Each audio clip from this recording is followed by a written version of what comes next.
Hey guys, it's Jack Murray here along with Andrew Murray, and today we are joined by HFX Wanderers center back Peter Schaale. So how are you? I'm good, thanks. Thanks for having me here. Really excited. How are you? I'm great. It's an honor for you to come on. We're so happy that you agreed to come on. Oh, it's my pleasure though. I was looking forward to it. I'm always open to have a good chat, so. Yeah, us too. And I wanted to ask you, how did you fall in love with soccer? Well, I was kind of born into it, to be honest. So when I was born, my dad used to work with Eintracht Frankfurt. That's why I'm a Frankfurt supporter as well. Yeah.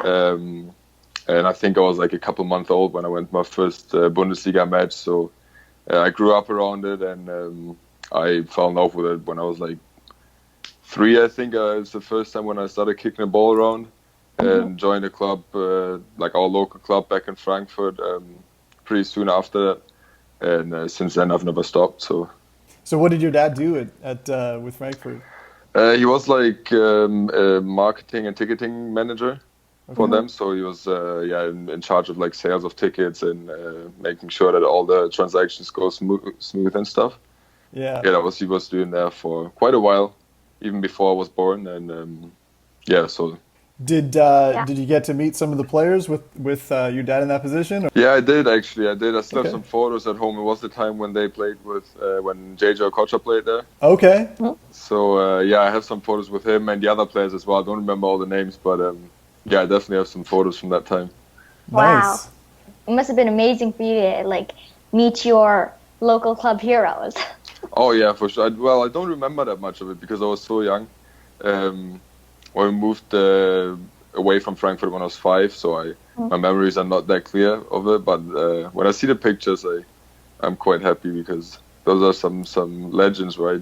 JJ was one of the best players Frankfurt ever had. So yeah, and so where did you grow up in Germany? So after you moved from Frankfurt, like where did you spend your formative years in Germany? So after that, we moved back to where my parents are actually from. That's close to Trier. It's a town called Wittlich. It's the western part of Germany, pretty close to Luxembourg in Belgium. So that's where I grew up. It's like more like a rural area. And then when I was 16, I joined Cologne, FC Cologne. Yeah. So that's when I moved to the bigger city again and stayed there until I came to Canada. So you were a Billy Goat. Yeah, pretty much. So what did you like about FC Cologne or Cologne? Well, Cologne is a beautiful city. First of all, like the people are very welcoming, and it's like a very nice place to be. And obviously, if coming from the country to a big city, it's like lots going on, and I was very excited to go there. And the club is just, I was never like the Cologne fan because I was a Frankfurt fan, right? But the club is just it's a very traditional club in Germany. It's been around for a while, and they have a massive fan base and great fans. One of the best atmospheres in the league, the stadium. So I love that aspect of the club that they're so good supporters, and there's like so much tradition.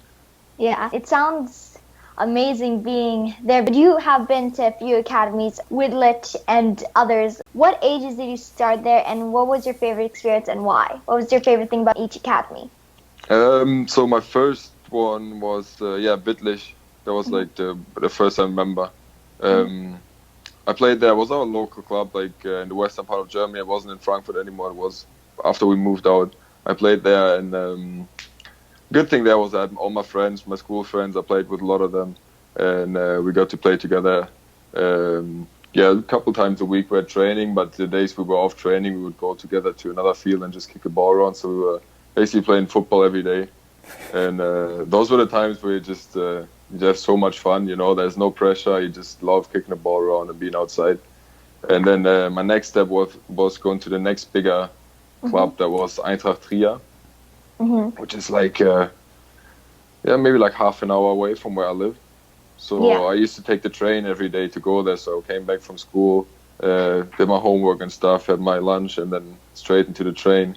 Took the train to Trier and had practice there. So it got a little more intense, my free time. I got less free time. but I was willing to sacrifice it. And I had a lot of friends, actually, a couple of friends that played with me before joined me there. And yeah, it was kind of like the club. They usually get like the better guys from the creator area there because they have a good youth system. And I played there for, I think it was 2009 till 2012. Yeah, 3 years. Yeah. And after that, I ended up in Cologne. So that was kind of my own initiative, with my father together. My father always helped me a lot and supported me a lot. Well, my whole family did, but my father knew the business and knew how to help me out. And I said I want to take a next step, and so he drove around and basically and talked to people on the phone, tried to organize trials for me at like bigger clubs. So I had a couple of trials in that time at Düsseldorf and Mönchengladbach and Cologne. Yeah. And yeah, it worked out with Cologne. They were lucky for me. They were looking for a centre back at that position, and yeah, that's how I ended up there. And that was a great time. Cologne was a great time. Even though I didn't play that much that year, I was only there for 1 year. But I didn't get the most playing time. But I grew a lot because it was the first time living away from home, and I had to take care of myself. I was 16 years old at the time. And also the first time in my life, maybe not starting every game and not being like the center of attention. And I think that's very important that you, as a player, that you learn how to deal with that early in your career, because it will not always be the case that you're the best player on the team or that you're going to be that one player everyone loves and whatnot. So, yeah, I got to learn it there, and it was quite a tough time for me, to be honest. But it helped me in the long run because I had situations after that where maybe wasn't the first pick, but I knew how to deal with it, and I knew how to fight for my spot. And I think that's one big experience I took from my time with FC Cologne. Would you say, would you say, Peter, that during that time, did you start working harder, like to kind of gain that spot or gain that extra time? Yeah, I would say so. So that was like actually the first time where I really had to work hard for my spot. Before it was always like kind of, okay, I'm playing anyways kind of thing, like I'm at least in my head, and then I knew it's not the case anymore. So I maybe ended up playing like starting maybe like 30-40% of the games that season, and I got subbed on here and there. But yeah, definitely started like working harder because eventually that's the only thing you can do, right? There was playing under 17 Bundesliga, and it's in Germany, that's the highest league you can play at that age, and they put quite some pressure on the players, even though they're only 16 years old. There's quite some pressure on the players, and yeah, you have to learn to deal with all that, and obviously you gotta work hard to make the team and get the spot. Yeah. So you were saying that they put a lot of pressure on you. What was the difference in pressure from your first club, your first academy, and FC Cologne? Well, like even I would say that the difference is that in the leagues maybe I played before, you could make a mistake, especially as a defender. You could make a mistake and the team doesn't necessarily punish it. And then going to step up into the Bundesliga was definitely a fact that you couldn't make a mistake, because most of the times they would punish it and would score on you. And that's one thing, you know, going into a game and having that feeling first time that, oh, if I mess up now, I might mess up for the whole team, and we can see a goal or we lose.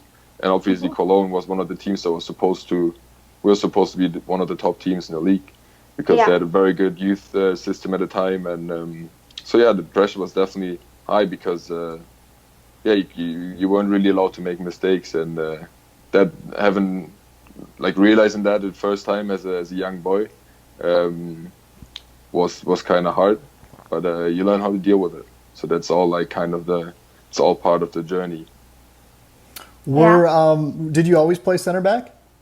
No, I played striker all my time in Wittlich, and then Trier as well. And then my last year in Trier, I kind of rotated a little bit between our defense and striker, and then I ended up playing defense for like the last half season, because we didn't have enough players. We had some injuries and some players missing, and my coach just thought, okay, you're doing a good job back there, so why not keep you there for now?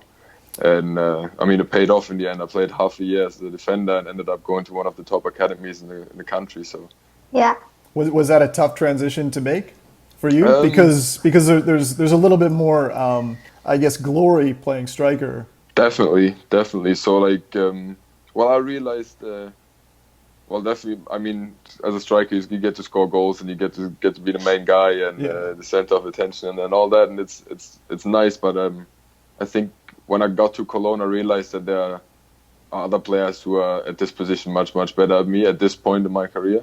So I knew that, and I knew that I was gonna have to sacrifice maybe a position I like to play better, in order to just move up in with my career and go to places. So I took advantage of that, of the fact that I could play right back and center back at the time. So I started off as right back, which is like tactically probably a little easier than center back, and then eventually moved inside as a center back. And that was the time when I grew a lot as well. I never used to be the big man on the team though. Before I was like 14, I was always like kind of small.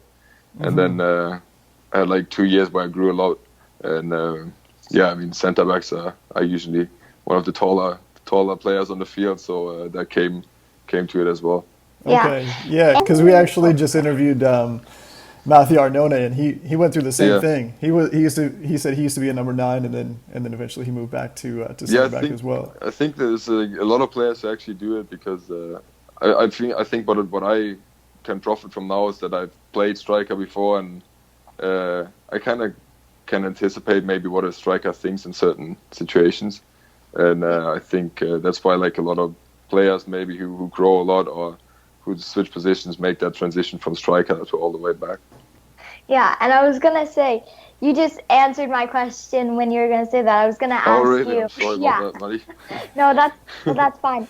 But could you tell us what you think is the strongest part of your game? At the moment, I would say my strongest part of the game is just my defending overall. So starts with like in the air, the headers and winning the headers back there, and also like one-on-one defending and defending space, which is very important now in a higher league because you defend a lot more actually the space than a player directly as a centre back. And I think that's one very important part of my game that I know I can add value to the team with. And I think there's like every player has several good points to their game. I think if I had to pick one, it's definitely my defending.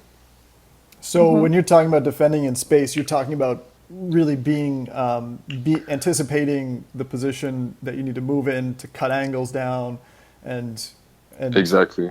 Okay.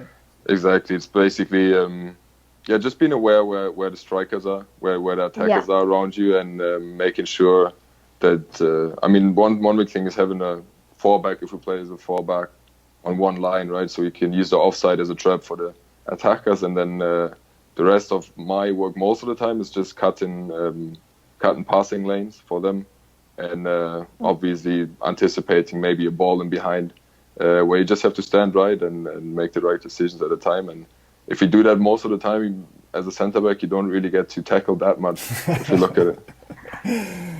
So so when did you start seeing the game and learning about positioning? Was there a certain time when you were maybe at Cologne where you started watching soccer and watching the position of the center backs and where they moved? I think I had the process pretty late. I mean we always had like tactical works and classroom sessions, even at Trier when I was younger, and at Cologne obviously we did a lot, and video analysis and all that stuff. But really starting, like I was always a player who would kind of played more from what I feel like. So like I kind of like sensed where I should be at this point in time. So that's what I relied on more when I was younger, I would say. But then as I went on to Cologne, and then the other club in Cologne I played for, under 19 Bundesliga, it's Victoria Cologne. That's where I started like really focusing and trying to just kind of like work on the stuff that I maybe haven't been doing too well, and look at tactics even closer and see how other players do it, and players on professional level do it, and kind of look what I can find in their game what I don't have yet, and that's how I try to improve step by step. Yeah. And I was also going to ask you, who do you try and emulate in your game? Or who do you try and be like?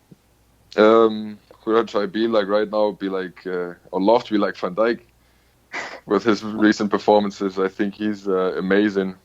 Yeah, I mean, as a defender, I would say I really like, well, it's my Frankfurt's my team, so Hinteregger, I'm sure you've seen him yesterday as well. Yeah. The big centre back. He's really good, so I like him a lot. Yeah. But yeah, if I had to pick one player I'd try to emulate right now, it has to be Van Dijk. I think he's the best defender in the world right now. And I really like Ramos as well. I think Ramos is a great leader, maybe sometimes a bit too aggressive. But I think he's a great player, and it's just a competitive nature, right? Yeah. Right. Yeah, those probably, in my opinion, those are also the two best defenders in the world. Ramos and Van Dijk? Yeah. Yeah, I'm sure. I totally agree. They're just so good at defending. Yeah, they're very dominant, and I like what I really like about them is that they take responsibility in every situation they can. So like they don't shy away from a challenge that they most likely gonna lose. So there's players out there who rather shy back from a challenge they maybe look bad for after, but those guys take responsibility. And even if it takes a red card for Ramos or something, they take responsibility for their teammates. And I think that's really, really important as a centre back to do that. Yeah. Well, you showed a lot of leadership with the Wanderers. It just felt like you're the leader on the team. It felt like you were the leader in the dressing room, even though I wasn't there to see that. How did you step into that role of being the leader? Did that just happen naturally, or?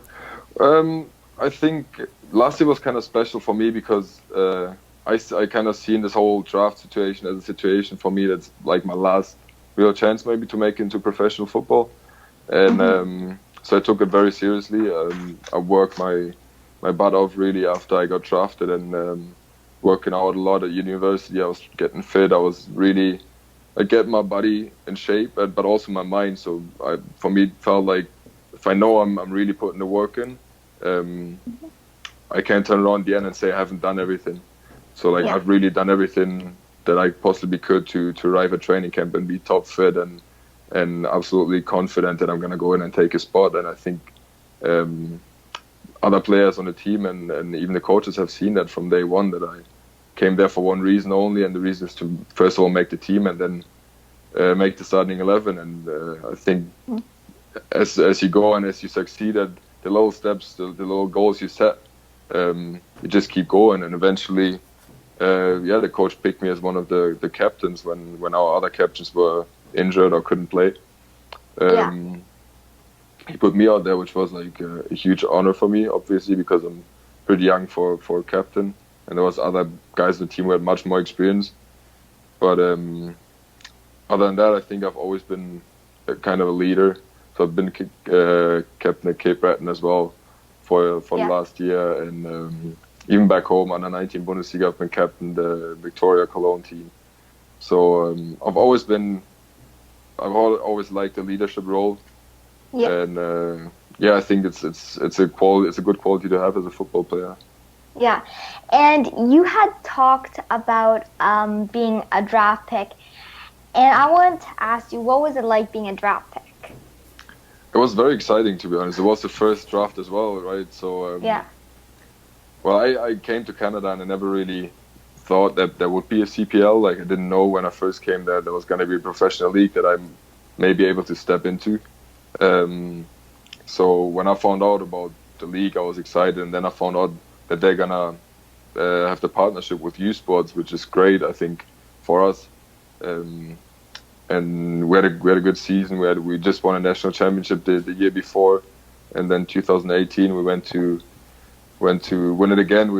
We didn't. We lost in the final in the end, but it was a very exciting national tournament because all the coaches were there from the CPL and watched the players play in Vancouver. It was, and it was very exciting because people are watching. there's gonna be I think it was 3 picks per team in the first year, so 21 picks. We knew there was gonna be 21 players from the youth sports that are gonna get drafted for sure, and it gives you like a little bit of extra motivation to do well, and maybe a little bit of extra pressure as well to do well. But it was just very exciting that they put this whole draft in place, and then being part of it. When I found out, I was buzzing. Yeah, and I also wanted to ask you a bit before you were chosen as a draft pick, actually the night before you were chosen a draft pick, what was it like? Because you knew you might have a chance to be a draft pick. You had done everything you could to be a draft pick. What was it like the night before? I was actually really down the night before because we just lost that final against Montreal.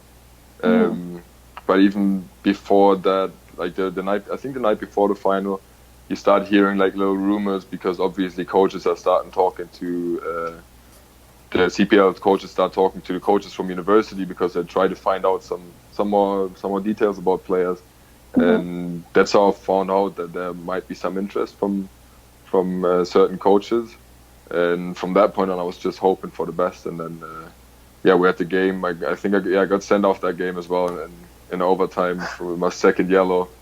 So I was not amused at all. We lost the game in the end, 2-1 against Montreal. So you can believe me, I was really sad and angry on the travel home. And the night before I was angry as well. And then I finally got a phone call when I sat in the bus from Halifax up to Cape Breton. Got a phone call, and then Stephen Hart was on the other end. So that was exciting. Wow. Yeah. The draft pick must have been, like you said, so exciting.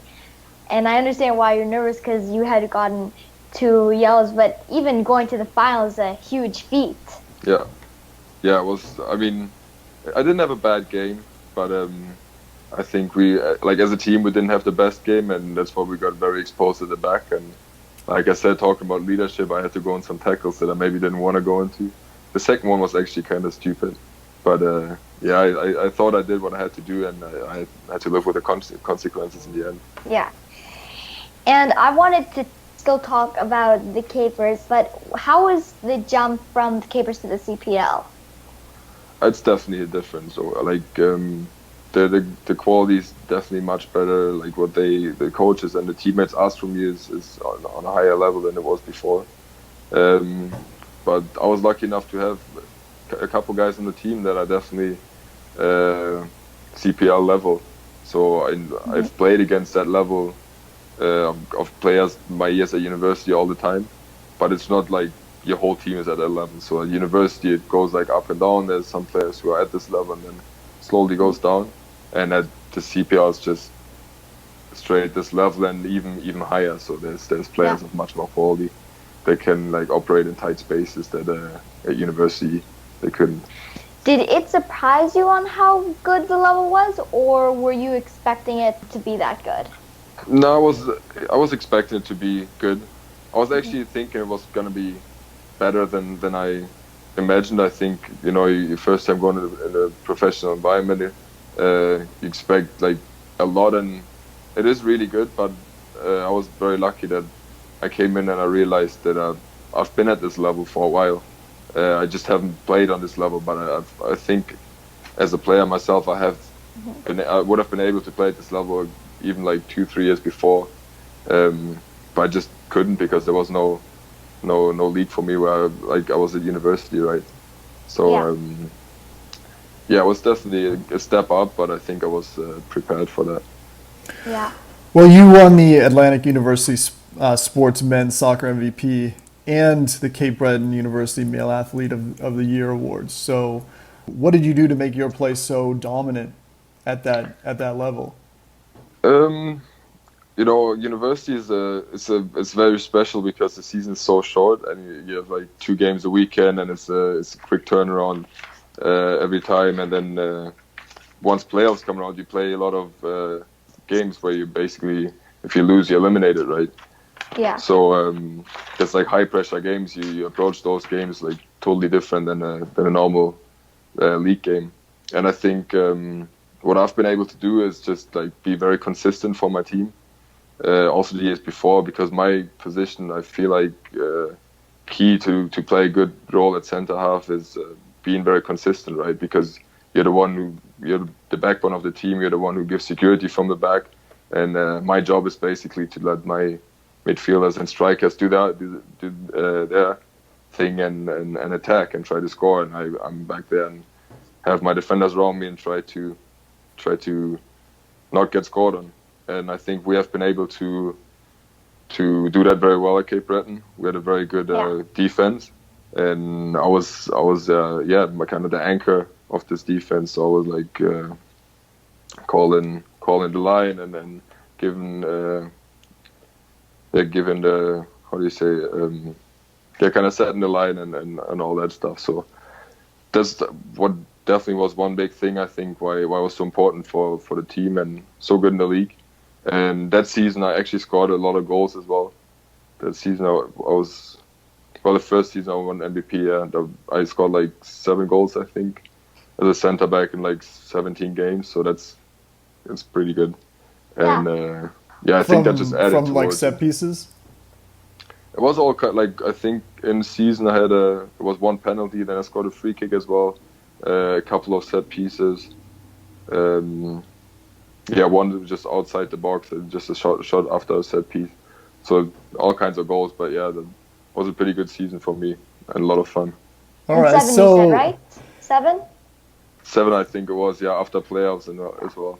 That's nice. That's almost as much as Hinteregger, the Frankfurt defender. I think he's 8, right? I think he's at 8 right now, yeah. The most dangerous defender in Europe at the moment, I think. Yeah. I'm whenever I see Frankfurt getting a free kick or something, I'm like, is Hinteregger going to score this? Because I see him score like a lot from set really pieces, good. and it's just amazing. And you always have to be aware if he's there, because he just jumps up and heads it. Yeah, he's really so tall, right? And then he's really good at getting his head on the ball and placing it right. So I've been watching his goals a lot because it's hard to do, to really like get up in this whole crowded box and get your head on the ball and then place it as well. So I mean, he plays against top level keepers. It's not hard to score on them, right? And he's really good at that, and it's definitely something I want to improve in my game as well. Well, I was reading a book, and Vincent Kompany was talking about headers. He grew up in the Netherlands system, and they don't do headers until after 12. I don't know what it's like in Germany. But one of the things that he says is you don't necessarily need to jump the highest. One of the reasons he thinks he's good is because he's able to kind of get to the place where the ball is going to land first. Exactly.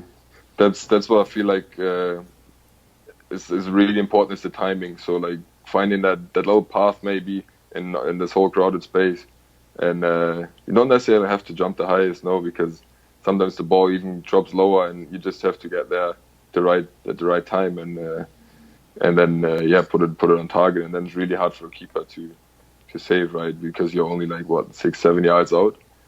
Right. And powerful header, it's really hard to save. And I think Kompany absolutely has a point. It's not about who jumps the highest. It's more about the timing and technique. Okay. So I wanted to skip over to a German, Thomas Mueller. One of the things that I heard him say once was he called himself I'll say this wrong, but Ramdeuter or something. And Ramdeuter. Ramdeuter. Yeah. Okay. You're so good at saying that. Yeah. Yeah, so, I've actually seen the interview as well, yeah.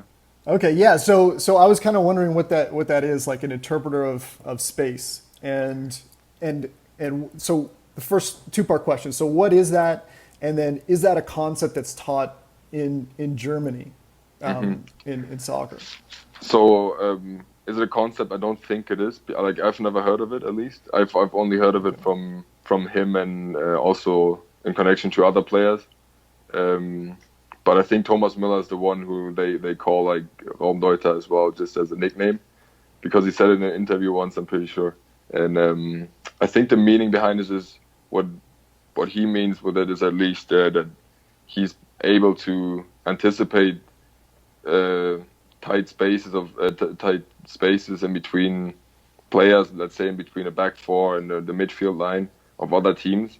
And so if he's able to anticipate those, he can make a run and he can get the ball played in there. And that's when it gets very difficult for guys like me, because now I have to make a decision. Do I step out and leave the four back? Do I step out and attack because he's in between the midfield and the defense? And then you create holes. So he basically creates holes in behind for other players to run in, or even for him to turn and then go. And I think he's very gifted when it comes to that, to just see the space maybe before it's there. And I think what he also said was that it doesn't have to be like the really hard thing about it is the timing between him making a run and the passer he gets, like he receives the ball from, making the right pass at the perfectly right time. So I think it's very difficult, because I think you have to understand your teammates very good, and you have to play together for a while to figure that out, that timing so perfectly. And I think Thomas Mueller has proven that he's very, very good at seeing those tight spaces and able to get in there and create something once he's in there. Right, because he's not the fastest, and then also Gerd Mueller, no relation, also was not the fastest, and he always seemed to kind of pop up in these spaces and just like, how do you get there? Exactly, and that's what I mean. Like, this year was probably was definitely the highest level I played this last year at CPL, and there's a couple players who do it very well in this league as well. I mean, if you look at guys like Bustos, maybe, who's really, really good at getting in between, like in these spaces, or Camargo from Calgary is really good to get in those spaces and receive a ball in there. And once he gets turned in those areas, it's really hard for us to make a decision whether to put pressure on or to drop, and for the midfield to recover. So that's where you get the defense, or that's where you get teams in trouble. Cool, that's interesting. Wow, that is really interesting. And I wanted to talk about the Wanderers a bit more. How have the Wanderers improved in the off season? I think we've really improved. We have a great playing staff. We had last year, we had a good team. From what I felt the team last year was pretty strong as well, but we couldn't really play the way we wanted to play. This year I think we have very good playing staff again, very versatile team. And what I think is great with this team is that we're very young and very hungry. So all of our players are not in the CPL to stay necessarily. So there's always a step up you can make in football, right? But in order to do that, you have to do well as a team to be noticed, and then you have to do as an individual player well within a team to be noticed. And I think we all have that same motivation, and that drives us together as a team. And what's really good this year as well is that we have great competition on every position, and that's very important. That's what I've learned is very important in order to get better as an individual player, because you can't go to a training session and say, oh, I know I've got a starting spot anyways, I don't have to play 100% today, I don't have to train at 100% today.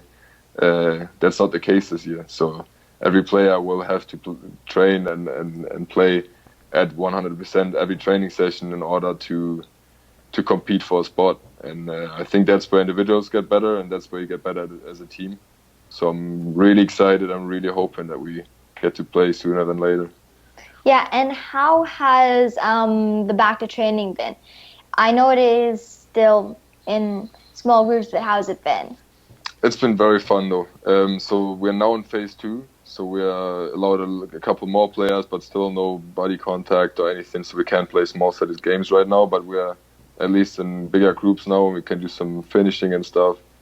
It's been fun. The first couple of days was individual. I think the first 8 days we did just individual. So there was 4 players at a time, and we all it was like we were in our quarter of the field and did our own thing.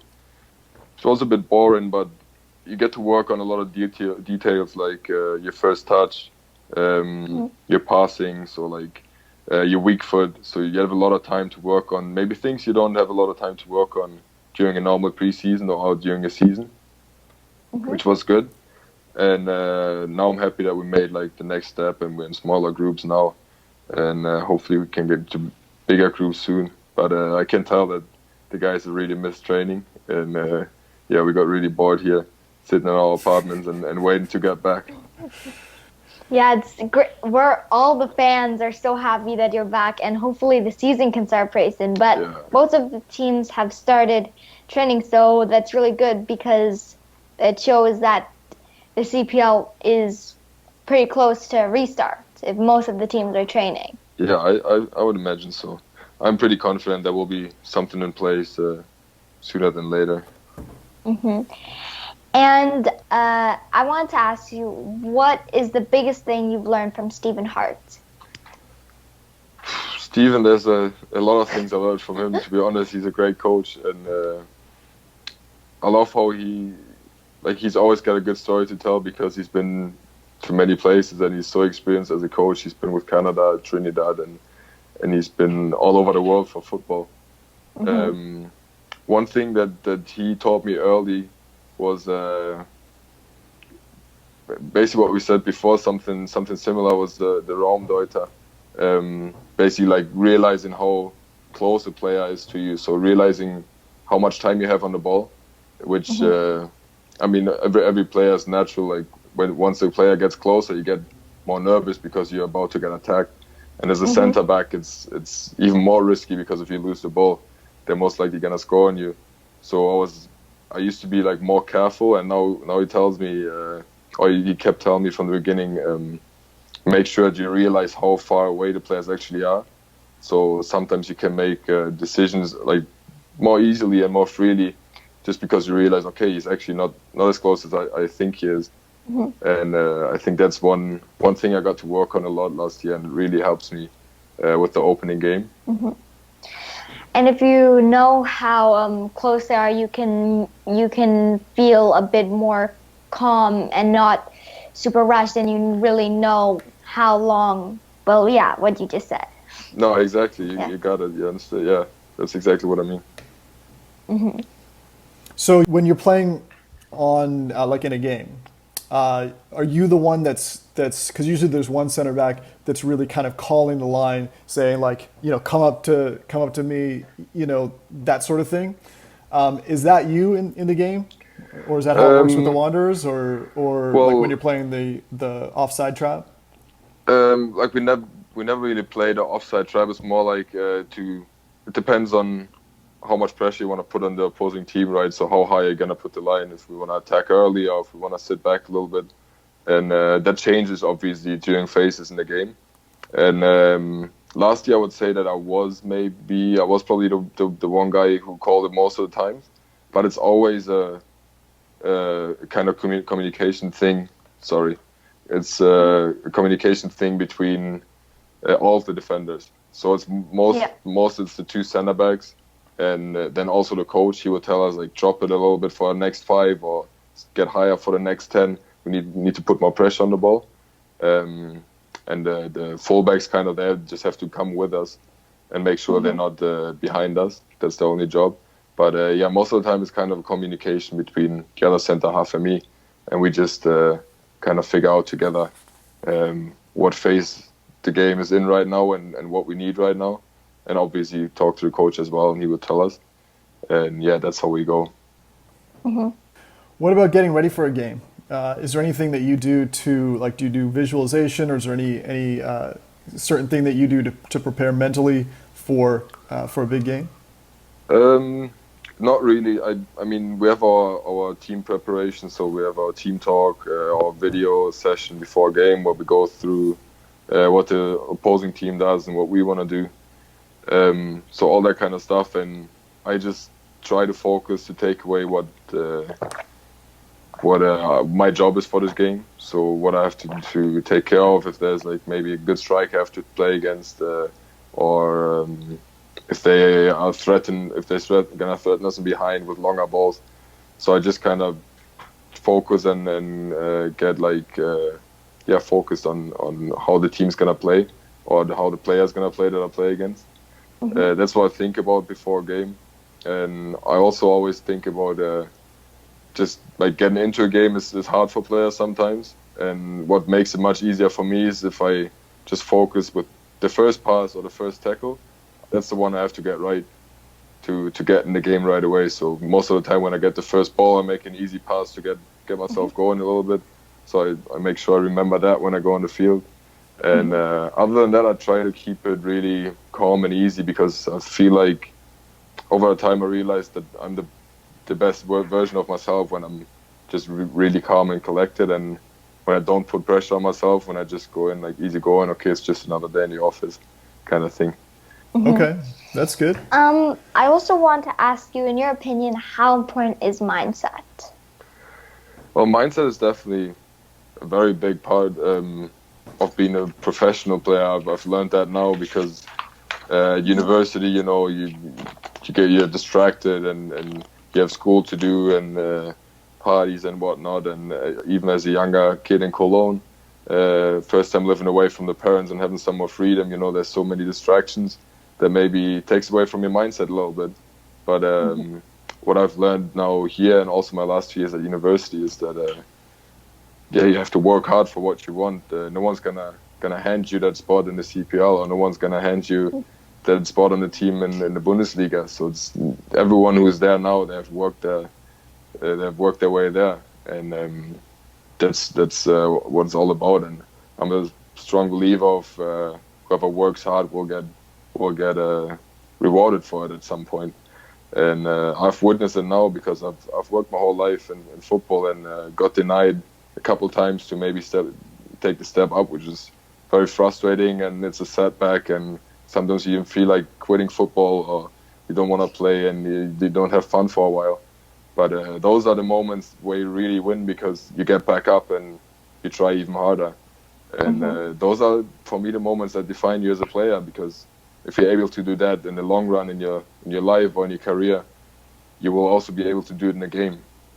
If you're 1-0 down, if you're 2-0 down, you're not going to give up. You're not going to think, oh, we're not going to make it anymore. And I think that's a big part of my mindset. And I think that's, like a professional's mindset. That's where it should be, because it's not gonna be always easy, and it's not gonna be go your way all the time. That's very true. Yeah, that is good point. That is, good point. But I was wondering, how do you think mindset helps you in everyday life? How does it help you, in your opinion? It helps me in a way that I try to translate the mindset that I have for football into other areas in my life. So with university, for example, I was never the guy who loves to go to the lectures and loves to go home now and study for a test. So I liked the field I was studying. I liked business, but it's not like I enjoyed it. So like that, I enjoyed it, but it's not like, oh, that's what I want to do and that's what I do it for right now. But I knew that I wanted a degree, and I wanted a degree in that area, so you just get on with it. And that's the same with training. So there's no excuse. You got to wake up and you go training.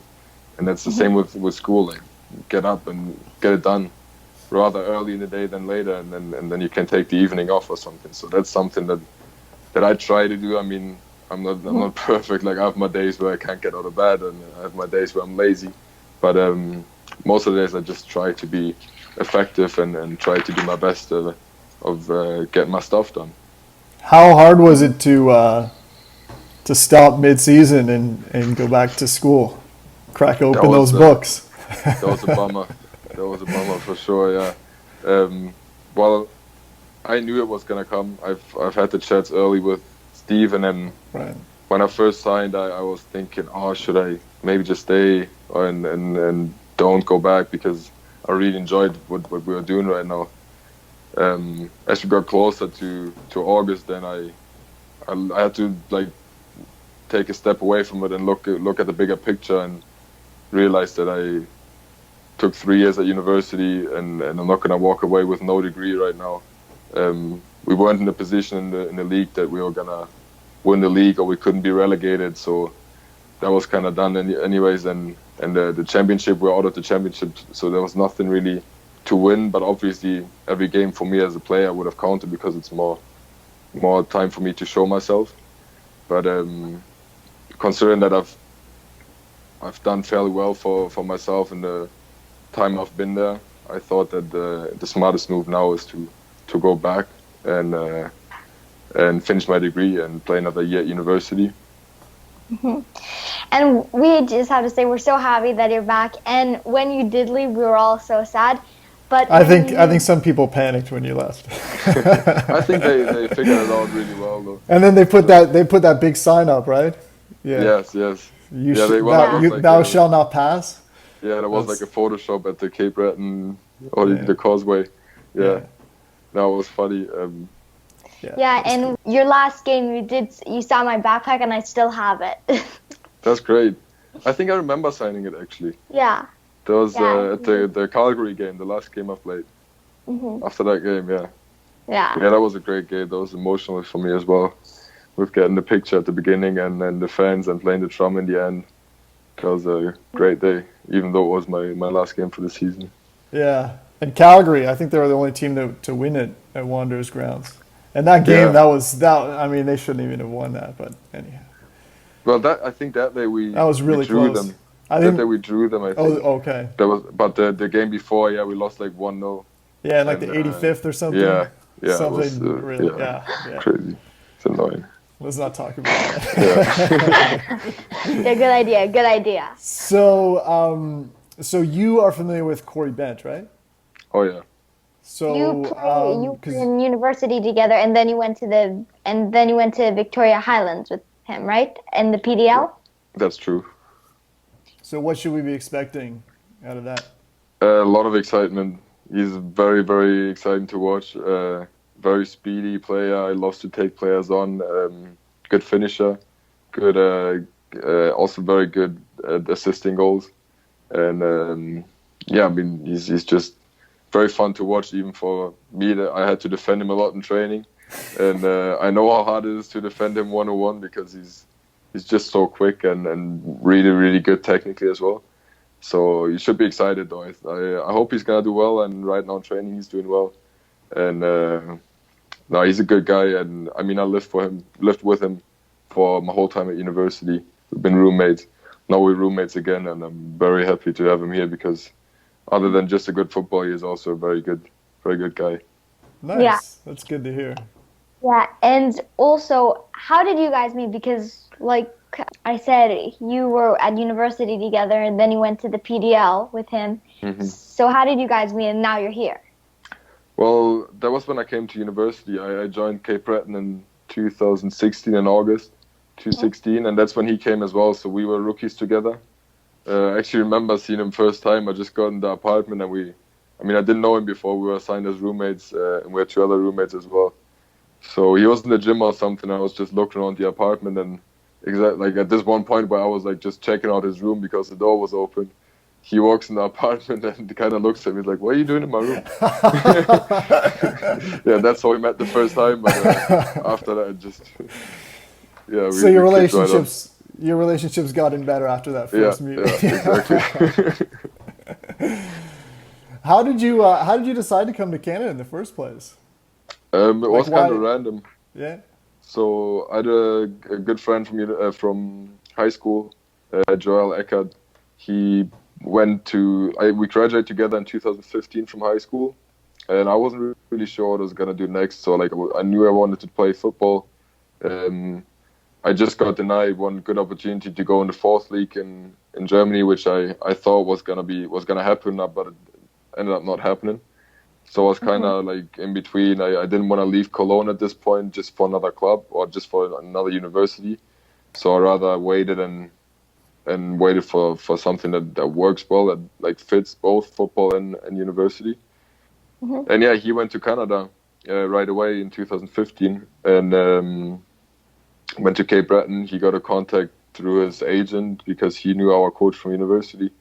Ended up there and we stayed in contact, and he told me that it's nice and he loves it and they have a good team and a good program and the university is decent. So he got me in touch with the coach because they were looking for a defender, and he sold it to me very quick. And there I had my whole package of university and football in one, and I thought it was the best thing I could do at the time, and I never regretted it after. Good. What Wow. what do you miss most about Germany? Because one of the things about Halifax is, or even Nova Scotia. I mean, there's just not for the diverse population, and there are some Hmm. German people living here. There's not very many German restaurants in Halifax. No, there isn't really, I but don't even think there's any. Is there? um, no, I don't think there is. I know that I think there's one, downtown where the all the pizza places are in this one street. There's the one little, like, it looks like a hot dog place, or like where they sell sausages. I think there might be a German guy who owns it, because they have like a German license plate in their window. Okay. It's funny because it's actually the exactly license plate from my area where I grew up, and it's like a rural area. Like you barely see the license plate in Germany. So Really? I Okay. was shocked when I seen it first time. But it's not a real restaurant, right? It's more like a fast food kind of place, I Right. think. I think it's called Willie's, maybe. Maybe you know. Well, anyways, yeah, I definitely miss the food. That's one Yeah. big thing. We Yeah. have like a big food culture in Germany, and I definitely miss that. But other than that, I have to say I feel very comfortable here. I mean, I miss my family, obviously, my friends. But I'm used to that now as well, being here for my fourth year now. 4 years now, yeah. So you get used to it, and I mean, the people here are so lovely, and everything since I came to Canada has just went well. I mean, university was great. Now I'm here in Halifax, and I don't see any point in leaving right now, because everything is going the right way. Hmm. That's And fantastic. yeah, and I was going to say there is actually a German restaurant, but it's in Bridgewater, but it's really good. We went there twice, and Okay. it's what's the thing? I can't remember the exact. What did we have it there, Daddy? Wiener Schnitzel? Schnitzel. Wiener Yeah, Schnitzel, yeah, Yeah. that that's was great. good. Probably Red That was really with good. some cabbage, fries. nice lager. Yeah, Yeah. That's how that's we That I do was it. have to. Maybe text me the name of the restaurant if you can. Okay. okay. I'd love to go there. Sure, we'll Okay, do. we will definitely. Yeah, we will. But I also wanted to keep talking about Germany and ask you, why has the German national team been so dominant in world football? Because they won a World Cup pretty recently, and they're such a good team. Well, the last World Cup wasn't the best for us, was it? But I mean, the one before we won, so that was Yeah. great. And I mean, what they do really well in Germany, and I had the chance to go through that whole system as well. Is so they have a normal club system, so you can go play for your club, but they Hmm. start very very early to um, take like the good players, or like the best players, a couple best players from each team and area, to build like a regional team, like kind of the provincial teams you have here as well.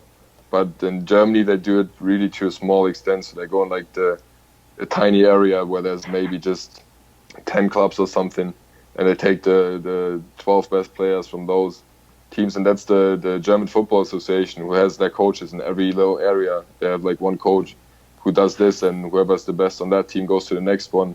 And then they organize tournaments, and also they have a really good system, I feel like, to not miss out on any talent. So there's no players who go unnoticed, really. So if you're good, you're gonna go up the ladder. You're gonna climb up the ladder in Germany, and I think that's what they're really good at, and what's helped them to be so successful in the past. And obviously, all the academies, and I mean, I can only talk for Cologne, but I've played against all the other big teams. Um, are run on such a high professional level from an early age. So let's say starting at like under 12s, under 13s, what they teach us, and what they like how they treat their players as like, yeah, like young professionals already at that age. I think is really paves the way for the players to be successful in the future. Yeah, yeah, that does sound like a really good system. I've never heard of that, but it sounds really foolproof. Yeah, it is. That's a good way to Um, say it. yeah, and I also wanted to ask you, who is your favorite German soccer or football player currently? Currently, Or I your think there's three a lot favorites? of good players. Three Three favorites. favorites. Yeah. So if I had to say my top player right now is probably Kimmich from Kimmich? Bayern. Okay. Yeah, I really like him just as a player as well. Like he's played several different positions as well. He started as a right back and now he's played midfield, and he's very young, one of the leaders for Bayern Munich and also for the national team.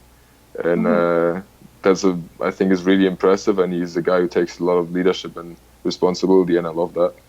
So that's why I think, yeah, definitely him.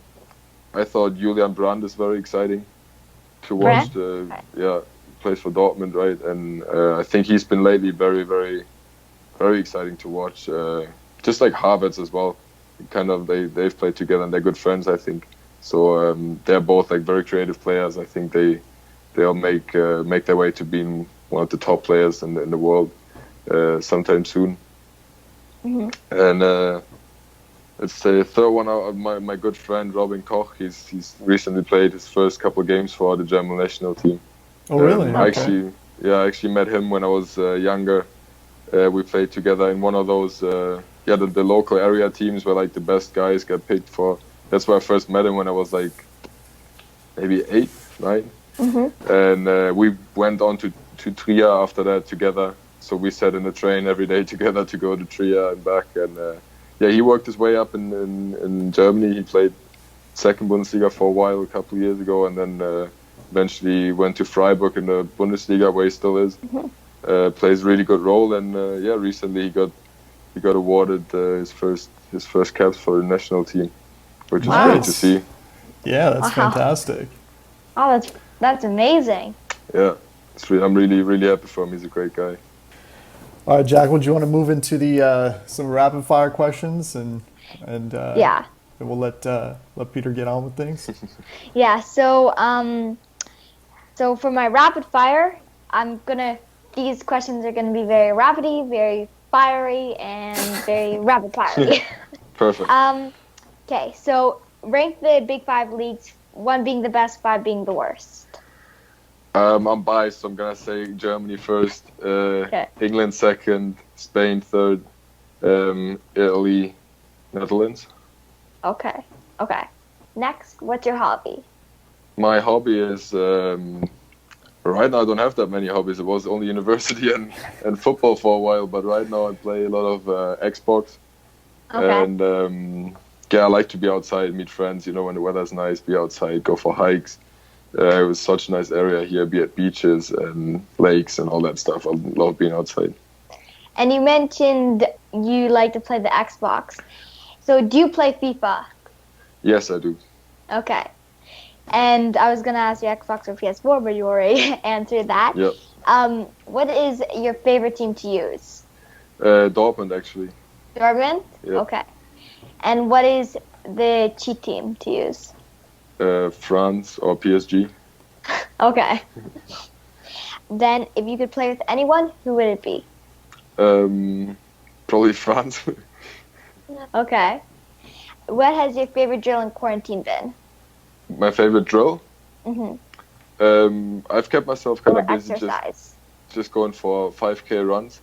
Okay. Because I think it's quick and you have it's very easy to kind of work on stuff because you always have a time and you have your run you do every other day.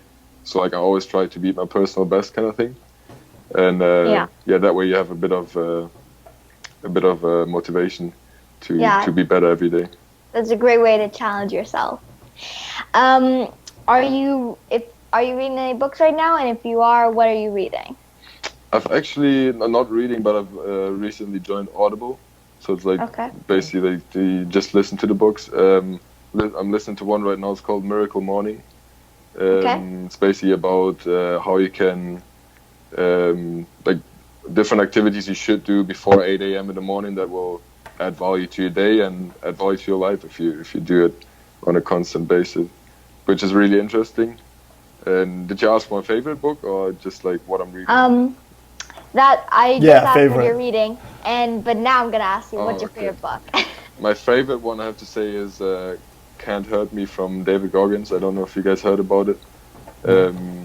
It's really interesting. David Goggins is a retired Navy SEAL now, and he's had a really rough childhood. Then he had weight problems, was like heavily overweight, and he overcame a lot of obstacles. And he talks about that in his book, to eventually become a Navy SEAL, which is one of the hardest things to achieve in the military. And he's, I think, also an ultra marathon runner, and he held the record for most pull-ups in 24 hours or something like this. So he's like a crazy dude, just very fit, and he talks a lot about mindset, and which is very interesting and a very good book. I can recommend it. And what is the best piece of advice a coach has given you? Believe in yourself, no matter what. And also what I said earlier is that when you get knocked down, you gotta get back up, because that's the only way you keep going, and that's the only way you learn. You can't be perfect. I mean, if I was perfect, or you're perfect, Jack, you would be playing Champions League right now, right? Yeah. You gotta make mistakes in order to learn from it. So don't be afraid to make mistakes. Mm-hmm. And what advice can you give young players starting out? I would say the same thing. You don't give up on yourself. Always believe in yourself, and never shy away from any dreams or from any challenges. Because what Goggins says in his book as well is there's no shame in trying something that is hard to achieve and failing. The shame is in being scared to trying to achieve it, and actually going on a journey and trying hard to get there. If you just not do it, if you give up before you even try it, that's where the shame is. But there's no shame in trying and not getting there. And I think that's a good advice. Okay. Definitely. Yeah, definitely. And what is your favorite food? Favorite food is probably Kassler. It's a German dish. It's like a slow cooked meat with sauerkraut and mashed potatoes. It's like a classic German dish. It's really good. That sounds delicious. Wow. You're making me hungry. Do you have a pet? I don't know. I would love to have a dog. I really love dogs, but I don't have one right now, unfortunately. And if you had a dog, what would your dog's name be? That's a good question. I thought about Floki recently. Okay. Because I always play with the thought of having one, and Floki is a character in a show I watched recently, and I thought that would be cool. A cool name for a dog. Okay. Floki is a cool name. And what is your favorite movie? Favorite movie? I like 7 Pounds with Will Smith. Okay. I don't know if you've seen it. It's one of my favorites. Yeah. Yeah. Okay. And what's your favorite board game or game? Board game. Since I'm studying business, I would say Monopoly. Okay. You're the second person who's come on and said Monopoly. Monopoly, yeah. It's a good game. Yeah, what... It's a classic. Yeah, it is really a classic. And what kind of soccer boots do you prefer? I wear Predators right now, which I'm very happy with. And, you wear the same ones? Yeah, I wear Predators Great. too. Yeah, I really like them. I thought they're a great boot, and I think I'll stay with them for quite some time now. Yeah, they really are really comfortable. And what is one thing people that don't know about you, but they would be surprised to know about you? Well, it's kind of stuff we talked about already. Maybe that I was a striker before, or I used to be like really one of the smallest kids in the team when I was young, and no one believe it now when they talk to me. But I was until I was like 14, I think, and then I started growing a lot over the next 2 years. And if you had to choose 3 words to define you, what would they be? I would say motivated, competitive, and committed. Yeah, motivated, competitive, and committed. Yeah. And this is my last rapid fire question. What are your hopes for the future?